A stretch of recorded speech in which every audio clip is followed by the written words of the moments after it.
ꯃꯌꯥꯝ ꯉꯁꯤꯒꯤ ꯚꯤꯗꯤꯑꯣꯁꯤꯗ ꯆꯥꯏꯅꯥꯅ ꯌꯨ.ꯑꯦꯁ. ꯑꯃꯗꯤ ꯏꯟꯗꯤꯌꯥꯒꯤ ꯏꯟꯐ꯭ꯂꯨꯌꯦꯟꯁ ꯀꯥꯎꯟꯇꯔ ꯇꯧꯅꯕ ꯂꯧꯈꯠꯂꯛꯄ ꯖꯤꯑꯣꯄꯣꯂꯤꯇꯤꯛꯁꯀꯤ ꯃꯇꯥꯡꯗ ꯈꯖꯤꯛꯇꯪ ꯑꯣꯏꯔꯁꯨ ꯈꯪꯃꯤꯟꯅꯁꯤꯀꯣ꯫ ꯑꯩꯈꯣꯏꯅ ꯈꯪꯉꯤ ꯑꯗꯨꯗꯤ ꯆꯥꯏꯅꯥ ꯍꯥꯏꯔꯤꯕ ꯂꯩꯕꯥꯛ ꯑꯁꯤ ꯍꯧꯖꯤꯛ ꯑꯃꯦꯔꯤꯀꯥꯅ ꯄ꯭ꯔꯤꯊꯤꯕꯤꯗ ꯄꯥꯏꯔꯝꯕ ꯁꯛꯇꯤ ꯀꯌꯥ ꯃꯨꯟꯅꯕ ꯍꯣꯠꯅꯔꯤꯕ ꯑꯗꯨꯒꯨꯝꯕ ꯂꯩꯕꯥꯛ ꯑꯃꯅꯤ ꯍꯥꯏꯕꯁꯦ ꯁꯨꯝ ꯇꯞꯅꯁꯨ ꯍꯦꯟꯒꯠꯂꯛꯂꯤ ꯑꯃꯦꯔꯤꯀꯥꯗꯒꯤ꯫ ꯃꯁꯤ ꯌꯨ.ꯑꯦꯁ.ꯅꯁꯨ ꯈꯪꯉꯤ꯫ ꯃꯁꯤꯅ ꯃꯔꯝ ꯑꯣꯏꯔꯒ ꯌꯨ.ꯑꯦꯁ.ꯅꯁꯨ ꯑꯦꯁꯤꯌꯥꯗ ꯃꯈꯣꯏꯒꯤ ꯁꯛꯇꯤ ꯁꯦꯝꯒꯠꯄ ꯄꯥꯝꯃꯤ꯫ ꯃꯔꯨꯑꯣꯏꯅ ꯑꯩꯈꯣꯏꯒꯤ ꯏꯟꯗꯤꯌꯟ ꯑꯣꯁꯤꯟ ꯔꯤꯖꯟꯗ ꯃꯈꯣꯏꯒꯤ ꯃꯤꯂꯤꯇꯔꯤ ꯕꯦꯖ ꯊꯝꯅꯕ ꯌꯥꯝ ꯀꯟꯅ ꯍꯣꯠꯅꯗꯨꯅ ꯂꯥꯛꯂꯤꯕꯅꯤ꯫ ꯍꯧꯖꯤꯛ ꯐꯥꯎꯒꯤ ꯑꯣꯏꯅꯗꯤ ꯂꯩꯕꯗꯤ ꯎꯗ꯭ꯔꯤ꯫ ꯑꯇꯣꯞꯄ ꯑꯦꯁꯤꯌꯥꯒꯤ ꯂꯩꯕꯥꯛ ꯈꯔꯗ ꯍꯥꯏꯕꯗꯤ ꯖꯄꯥꯟ, ꯁꯥꯎꯠ ꯀꯣꯔꯤꯌꯥ, ꯐꯤꯂꯤꯄꯤꯟꯁꯇꯗꯤ ꯃꯈꯣꯏꯒꯤ ꯃꯤꯂꯤꯇꯔꯤ ꯕꯦꯖꯁꯦ ꯃꯥꯡꯖꯧꯅꯅ ꯂꯩꯈ꯭ꯔꯕꯅꯤ꯫ ꯃꯁꯤꯗ ꯖꯄꯥꯟꯗꯅ ꯍꯦꯟꯅ ꯃꯁꯤꯡ ꯌꯥꯝꯅ ꯂꯩꯔꯤ꯫ ꯍꯟꯗꯛꯇꯁꯨ ꯏꯀꯨꯏ ꯀꯨꯏꯗꯅ ꯃꯌꯥꯝꯅ ꯇꯥꯟꯅꯈꯤꯕ ꯕꯪꯒ꯭ꯂꯥꯗꯦꯁꯀ ꯑꯃꯗꯤ ꯃ꯭ꯌꯥꯟꯃꯥꯔꯒꯤ ꯂꯝ ꯃꯆꯦꯠ ꯈꯔ ꯊꯨꯒꯥꯏꯔꯒ ꯑꯅꯧꯕ ꯂꯩꯕꯥꯛ ꯑꯃ ꯁꯦꯝꯂꯒ ꯃꯈꯣꯏꯒꯤ ꯃꯤꯂꯤꯇꯔꯤ ꯕꯦꯖ ꯁꯦꯝꯒꯠꯅꯕ ꯍꯣꯠꯅꯈꯤꯕꯗꯨ ꯃꯌꯥꯝꯅꯁꯨ ꯂꯣꯏꯅ ꯇꯥꯕꯤꯔꯝꯒꯅꯤ꯫ ꯌꯨ.ꯑꯦꯁ.ꯑꯦ. ꯍꯥꯏꯔꯤꯕ ꯂꯩꯕꯥꯛ ꯑꯁꯤ ꯍꯥꯟꯅ ꯄꯥꯀꯤꯁꯇꯥꯟꯗ ꯌꯥꯝꯅ ꯊꯥꯖꯕ ꯊꯝꯂꯝꯕ ꯂꯩꯕꯥꯛ ꯑꯃꯅꯤ꯫ ꯄꯩꯁꯥꯁꯨ ꯌꯥꯝꯅ ꯊꯥꯗꯈꯤ꯫ ꯑꯗꯨꯕꯨ ꯍꯧꯖꯤꯛꯇꯤ ꯇꯞꯅ ꯃꯥꯏ ꯂꯩꯊꯣꯔꯛꯄ ꯍꯧꯔꯦ꯫ ꯂꯩꯊꯣꯔꯛꯄꯒꯤ ꯃꯔꯝꯁꯤ ꯄꯥꯀꯤꯁꯇꯥꯟꯗ ꯃꯈꯣꯏꯅ ꯊꯥꯗꯈꯤꯕ ꯁꯦꯟꯖꯥꯝ ꯑꯗꯨꯒꯤ ꯀꯥꯟꯅꯕ ꯐꯪꯕ ꯏꯋꯥꯠ ꯋꯥꯠꯂꯛꯄ, ꯑꯗꯨꯒ ꯇꯦꯔꯣꯔꯤꯁ ꯃꯌꯥꯝ ꯑꯃ ꯌꯣꯛꯈꯠꯇꯨꯅ ꯊꯝꯕꯅ ꯃꯔꯝ ꯑꯣꯏꯔꯒ ꯌꯨ.ꯑꯦꯁ.ꯑꯦ.ꯅ ꯄꯥꯀꯤꯁꯇꯥꯟꯗꯒꯤ ꯃꯥꯏꯁꯦ ꯁꯨꯝ ꯂꯩꯊꯣꯔꯛꯂꯤꯕꯅꯤ꯫ ꯃꯁꯤꯇ ꯅꯠꯇꯅ ꯄꯥꯀꯤꯁꯇꯥꯟꯗ ꯄꯣꯂꯤꯇꯤꯀꯦꯜ ꯑꯟꯁꯇꯦꯕꯤꯂꯤꯇꯤ ꯂꯩꯕꯅꯁꯨ ꯃꯔꯝ ꯑꯃꯅꯤ꯫ ꯑꯗꯨꯕꯨ ꯃꯁꯤꯒꯤ ꯃꯔꯝꯁꯤ ꯑꯈꯪ ꯑꯍꯩ ꯀꯌꯥꯅꯗꯤ ꯌꯨ.ꯑꯦꯁ.ꯑꯦ.ꯅ ꯇꯣꯏꯅ ꯈꯨꯠ ꯊꯤꯡꯖꯤꯟꯕꯒꯤꯅꯤ ꯍꯥꯏꯅꯁꯨ ꯍꯥꯏꯅꯔꯤ꯫ ꯅꯥꯀꯟ ꯑꯃꯔꯣꯝꯗ ꯆꯥꯏꯅꯥꯁꯨ ꯌꯨ.ꯑꯦꯁ.ꯀꯤ ꯈꯣꯡꯊꯥꯡ ꯈꯨꯗꯤꯡ ꯌꯦꯡꯗꯨꯅ ꯂꯩꯔꯤꯕ ꯂꯩꯕꯥꯛ ꯑꯃꯅꯤ꯫ ꯄꯥꯀꯤꯁꯇꯥꯟ ꯍꯥꯏꯔꯤꯕ ꯂꯩꯕꯥꯛ ꯑꯁꯤ ꯆꯥꯏꯅꯥꯒꯁꯨ ꯑꯗꯨꯝ ꯀ꯭ꯂꯣꯖ ꯑꯣꯏꯕ ꯑꯦꯂꯥꯏ ꯑꯃꯅꯤ꯫ ꯆꯥꯏꯅꯥꯒꯤ ꯑꯆꯧꯕ ꯇ꯭ꯔꯦꯗ ꯄꯥꯔꯠꯅꯔ ꯑꯃꯁꯨ ꯑꯣꯏꯗꯨꯅ ꯂꯥꯛꯂꯤꯕꯅꯤ꯫ ꯂꯩꯕꯥꯛ ꯑꯅꯤꯒꯤ ꯃꯔꯛꯇ ꯍꯥꯏꯕ ꯇꯥꯔꯦ ꯐ꯭ꯔꯤ ꯇ꯭ꯔꯦꯗ ꯑꯦꯒ꯭ꯔꯤꯃꯦꯟꯠꯁꯨ ꯁꯥꯏꯟ ꯇꯧꯅꯔꯤ꯫ ꯆꯥꯏꯅꯥꯒꯤ BRI ꯍꯥꯏꯕꯗꯤ ꯕꯦꯜꯠ ꯑꯦꯟꯗ ꯔꯣꯗ ꯏꯅꯤꯁꯤꯌꯦꯇꯤꯚꯀꯤ ꯄ꯭ꯔꯣꯖꯦꯛ ꯑꯁꯤꯒꯤ ꯃꯈꯥꯗ ꯆꯥꯏꯅꯥꯅ ꯄꯥꯀꯤꯁꯇꯥꯟꯗ ꯏꯀꯣꯅꯣꯃꯤꯛꯀꯤ ꯑꯃꯗꯤ ꯏꯟꯐ꯭ꯔꯥꯁꯇ꯭ꯔꯛꯆꯔꯒꯤ ꯑꯣꯏꯕ ꯆꯥꯎꯈꯠ ꯊꯧꯔꯥꯡ ꯀꯌꯥ ꯁꯦꯝꯒꯠ ꯁꯥꯒꯠꯂꯛꯂꯤ꯫ ꯃꯁꯤꯅ ꯃꯔꯝ ꯑꯣꯏꯔꯒ ꯏꯟꯗꯤꯌꯥꯗ ꯌꯥꯝꯅ ꯀꯣꯛ ꯆꯤꯛꯄ ꯍꯥꯏꯗꯨ ꯑꯣꯏꯔꯛꯂꯤꯕꯅꯤ꯫ ꯃꯔꯝꯗꯤ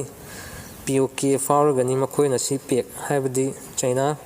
ꯄꯥꯀꯤꯁꯇꯥꯟ ꯏꯀꯣꯅꯣꯃꯤꯛ ꯀꯣꯔꯤꯗꯣꯔ ꯁꯦꯝꯒꯠꯂꯛꯂꯤꯕꯁꯤ꯫ ꯃꯁꯤꯅ ꯏꯟꯗꯤꯌꯥꯒꯤ ꯁꯣꯚꯔꯦꯟꯇꯤ ꯑꯃꯗꯤ ꯏꯟꯇꯤꯒ꯭ꯔꯤꯇꯤꯗ ꯌꯥꯝ ꯆꯥꯎꯅ ꯁꯤꯡꯅꯔꯛꯀꯅꯤ ꯍꯥꯏꯗꯨꯅ ꯊꯥꯖꯅꯔꯤ꯫ ꯏꯟꯗꯤꯌꯥꯅꯁꯨ ꯃꯁꯤꯕꯨ ꯀꯥꯎꯟꯇꯔ ꯇꯧꯅꯕ ꯍꯥꯏꯕ ꯇꯥꯔꯦ ꯌꯨ.ꯑꯦꯁ., ꯌꯨꯔꯣꯄꯤꯌꯟ ꯌꯨꯅꯤꯌꯟ ꯑꯃꯗꯤ ꯁꯥꯎꯗꯤ ꯑꯔꯦꯕꯤꯌꯥꯒ ꯄꯨꯜꯂꯒ India Middle East Europe Economic Corridor ꯍꯥꯏꯕ ꯄ꯭ꯔꯣꯖꯦꯛ ꯑꯃ ꯁꯦꯝꯒꯠꯂꯛꯂꯤ꯫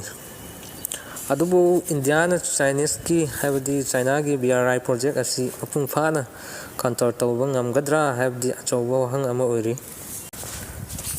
ꯏꯟꯗꯤꯌꯥ ꯑꯃꯗꯤ ꯌꯨ.ꯑꯦꯁ.ꯅ ꯊꯤꯡꯅꯕ ꯍꯣꯠꯅꯩ ꯍꯥꯏꯕꯇꯅꯤ ꯆꯥꯏꯅꯥꯒꯤ ꯏꯟꯐ꯭ꯂꯨꯌꯦꯟꯁꯇꯤ ꯅꯣꯡꯃꯒꯤ ꯁꯥꯎꯠ ꯑꯦꯁꯤꯌꯥꯗ ꯍꯥꯏꯕꯗꯤ ꯏꯟꯗꯤꯌꯟ ꯑꯣꯁꯤꯟ ꯔꯤꯖꯟꯗ ꯁꯨꯝ ꯍꯦꯟꯒꯠꯂꯛꯂꯤ꯫ ꯏꯟꯗꯤꯌꯥꯒꯤ ꯌꯥꯝꯅ ꯃꯔꯨ ꯑꯣꯏꯕ ꯄꯥꯔꯠꯅꯔ ꯑꯣꯏꯔꯝꯕ ꯃꯥꯜꯗꯤꯚꯁ, ꯕꯪꯒ꯭ꯂꯥꯗꯦꯁ ꯑꯃꯗꯤ ꯁ꯭ꯔꯤ ꯂꯪꯀꯥ ꯍꯥꯏꯔꯤꯕ ꯂꯩꯕꯥꯛꯁꯤꯡ ꯑꯁꯤ ꯅꯣꯡꯃꯒꯤ ꯏꯟꯗꯤꯌꯥꯒ ꯃꯔꯤ ꯁꯣꯛꯆꯤꯜꯂꯛꯂꯤ ꯑꯃꯗꯤ ꯆꯥꯏꯅꯥꯒ ꯑꯣꯏꯅ ꯁꯨꯝ ꯇꯞꯅ ꯗꯤꯄ꯭ꯂꯣꯃꯦꯇꯤꯛ ꯔꯤꯂꯦꯁꯟꯁꯤꯞ ꯐꯖꯕ ꯍꯦꯟꯒꯠꯂꯛꯂꯤ꯫ ꯃꯁꯤ ꯏꯟꯗꯤꯌꯥꯒꯤ ꯐꯣꯔꯦꯟ ꯄꯣꯂꯤꯁꯤꯒꯤ ꯑꯆꯧꯕ ꯑꯁꯣꯏꯕ ꯑꯃꯅꯤ꯫ ꯏꯟꯗꯤꯌꯥꯒꯤ ꯃꯇꯦꯡ ꯂꯧꯗꯨꯅꯇ ꯂꯥꯛꯈꯤꯕ ꯃꯥꯜꯗꯤꯚꯁ ꯉꯁꯤꯗꯤ ꯏꯟꯗꯤꯌꯥꯕꯨ ꯀꯥꯎꯊꯣꯛꯄ ꯍꯧꯔꯛꯂꯦ꯫ ꯀꯌꯥꯗ ꯉꯛꯂꯤꯕꯅꯣ! ꯄꯤꯛꯈ꯭ꯔꯕ ꯂꯩꯕꯥꯛ ꯃꯆꯥ ꯑꯁꯤꯅꯁꯨ ꯏꯟꯗꯤꯌꯥꯒꯤ ꯃꯇꯦꯡꯅ ꯍꯤꯡꯂꯛꯂꯤꯕꯅꯤ ꯑꯗꯨꯕꯨ ꯉꯁꯤꯗꯤ ꯏꯟꯗꯤꯌꯥꯕꯨ ꯊꯣꯛꯈ꯭ꯔꯣ ꯍꯥꯏꯗꯨꯅ ꯐꯣꯡꯅ ꯂꯥꯎꯕ ꯉꯝꯂꯛꯂꯤꯕꯅꯤ꯫ ꯃꯁꯤ ꯀꯔꯤꯒꯤꯅꯣ ꯍꯥꯏꯔꯕꯗꯤ ꯃꯥꯜꯗꯤꯚꯁꯇ ꯆꯥꯏꯅꯤꯁꯁꯤꯡꯒꯤ ꯏꯟꯐ꯭ꯂꯨꯌꯦꯟꯁ ꯍꯦꯟꯒꯠꯂꯛꯄꯅ ꯃꯔꯝ ꯑꯃꯅꯤ꯫ ꯏꯀꯨꯏ ꯀꯨꯏꯗꯅ ꯃꯥꯜꯗꯤꯚꯁ ꯑꯃꯗꯤ ꯆꯥꯏꯅꯥ ꯑꯅꯤꯒꯤ ꯃꯔꯛꯇ ꯂꯂꯣꯟ ꯏꯇꯤꯛꯀꯤ ꯑꯃꯗꯤ ꯃꯤꯂꯤꯇꯔꯤꯒꯤ ꯑꯣꯏꯕ ꯑꯦꯒ꯭ꯔꯤꯃꯦꯟꯠ ꯁꯥꯏꯟ ꯀꯌꯥ ꯇꯧꯅꯈ꯭ꯔꯦ꯫ ꯃꯁꯤꯗ ꯏꯟꯗꯤꯌꯥꯗꯤ ꯈꯣꯏꯗꯧ ꯊꯤꯠꯄꯅ ꯂꯣꯏꯔꯕꯅꯤ꯫ ꯑꯗꯨꯕꯨ ꯀꯔꯤꯗꯤ ꯎꯄꯥꯏ ꯂꯩ꯫ ꯆꯥꯏꯅꯥꯕꯨ ꯂꯥꯝꯕꯥ ꯇꯧꯕꯗꯤ ꯍꯧꯖꯤꯛꯀꯤ ꯑꯣꯏꯅꯗꯤ ꯏꯟꯗꯤꯌꯥ ꯈꯔ ꯋꯥꯅ ꯊꯣꯛꯈꯤꯅꯤ꯫ ꯕꯪꯒ꯭ꯂꯥꯗꯦꯁꯀꯁꯨ ꯆꯥꯏꯅꯥ ꯑꯁꯤ ꯑꯁꯨꯝ ꯃꯔꯤ ꯐꯕ ꯍꯦꯟꯒꯠꯂꯛꯂꯤ꯫ ꯍꯧꯈꯤꯕ ꯃꯇꯝ ꯈꯔꯁꯤꯗ ꯂꯂꯣꯟ ꯏꯇꯤꯛꯀꯤ ꯑꯃꯗꯤ ꯃꯤꯂꯤꯇꯔꯤꯒꯤ ꯂꯝꯗ ꯌꯥꯝ ꯊꯨꯅ ꯈꯨꯃꯥꯡ ꯆꯥꯎꯁꯤꯟꯕ ꯉꯝꯂꯛꯂꯤ꯫ ꯑꯗꯨꯒ ꯕꯪꯒ꯭ꯂꯥꯗꯦꯁ ꯍꯥꯏꯔꯤꯕ ꯂꯩꯕꯥꯛ ꯑꯁꯤ ꯆꯥꯏꯅꯥꯒꯤ ꯑꯍꯨꯝꯁꯨꯕ ꯈ꯭ꯋꯥꯏꯗꯒꯤ ꯆꯥꯎꯕ trade ꯄꯥꯔꯠꯅꯔꯁꯨ ꯑꯣꯏꯔꯛꯂꯤꯕꯅꯤ꯫ Akan amaronda India di noma nomagi Bangladesh ka mari soksilakli haukiba tha kharasida Bangladesh ka maral sinaba haibadi amana amabu maral siba aranba siba asigumba thabak thoram kaya asi yam toina thokpa uragli Sri Lanka amadi khajitang maning handokre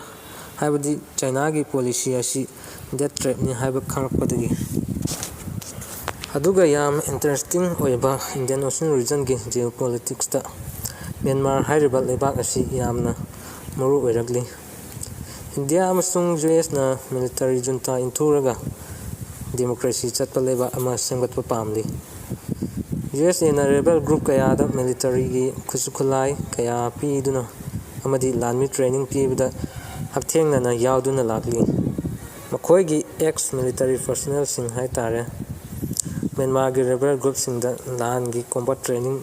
kaya pi duna lakli bane masigi maramdi US na South Asia da China gi diplomatic strength kan khalak pasi pamde adi makoina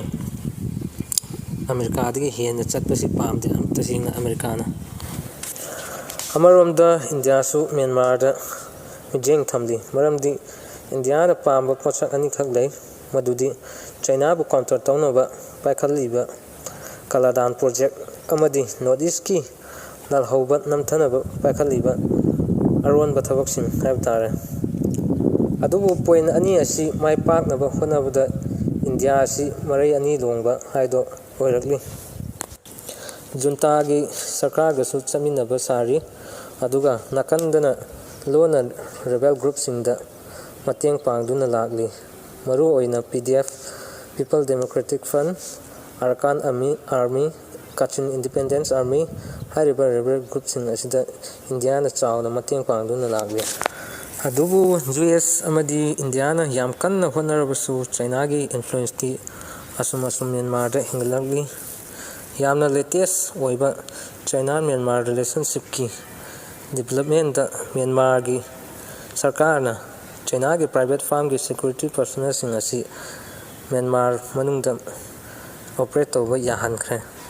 masi chumna barbarely yab khang natte Myanmar sarkar na law oina semduna pass tawkhrabani masina maram oiraga India gi security da yamna chawna singnaba ama oirakani haiduna akang ahegi mot kya da phongdona rakli masita nate China gi influence hengat pasi ngarang na han Myanmar ga tainaba border China gi Yunnan province hairiba mafam asida angakpa phangna advance oiraba LPR radar system ama thamjalakhre ko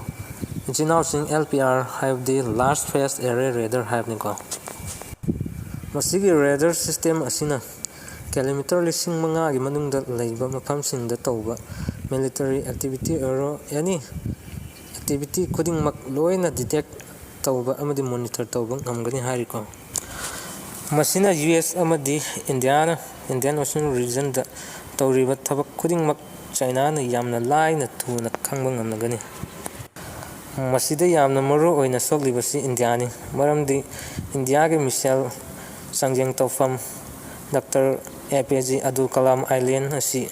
hairiba radar asina kumna yengsinduna thamgragani masina maram oiraga hojik India na paikhaliba India ge missile Agni 5 amadi K4 missile sing sangjeng tawbada masigi data pumba China na huran khigadra haina yamna kiningai oiragli masini ngasigi topic Indian Ocean region da henglagliba China gi influence